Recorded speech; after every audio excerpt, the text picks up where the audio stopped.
کیا بات ہے کہ آج دنیا کا مسلمان ایک آدمی نیو یارک کا میئر بن سکتا ہے ممدانی، لندن کے اندر میئر بن سکتا ہے ایک خان، ہندوستان کے اندر کسی مسلم یونیورسٹی کا کوئی آدمی وائس چانسلر نہیں بن سکتا، اور اگر بنے گا تو اعظم خان کی طرح جیل کے اندر جائے گا، اقبال کی طرح اولاد جیل میں ڈال دی جائے گی۔ آج دیکھ لیجیے الفلاح کا کیا ہو رہا ہے،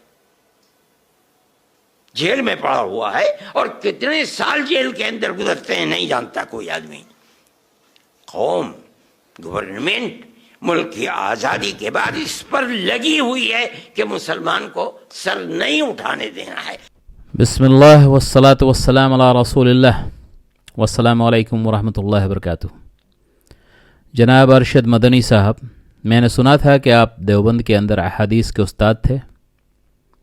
قرآن و احادیث کا سیکھنے سکھانے والا کس قدر اعلیٰ اور افضل ہوتا ہے، اس کا اندازہ اس بات سے لگا لیجئے کہ آج میں براہ راست آپ سے مخاطب ہوں۔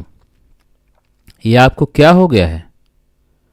قرآن و احادیث کے عالم انوار میں یہ یونیورسٹی اور وائس چانسلر کی ظلمت اور تاریکی آپ کو کہاں سے مل گئی جناب؟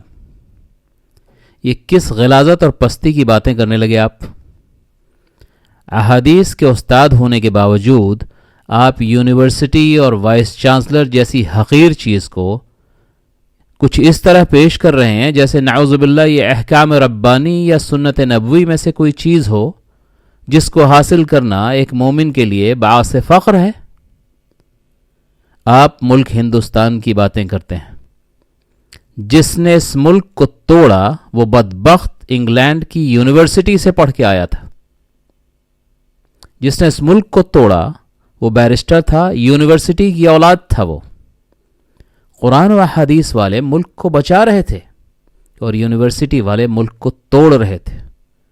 یونیورسٹی کب سے علم و ہنر کا مرکز ہونے لگی؟ دنیا کا سب سے بڑا علم قرآن ہے، اور دنیا کا سب سے بڑا عالم یعنی سائنٹسٹ اور اسکالر قرآن کا جاننے والا ہوتا ہے۔ آپ جن ایمان فروشوں کا نام لے لے کر دہائی دے رہے ہیں وہ قرآن و سنت کے دشمن ہیں۔ آپ قرآن کی عظمت کو ترجیح دیجئے جناب، انشاءاللہ کوئی آپ پر غالب نہیں آ سکتا۔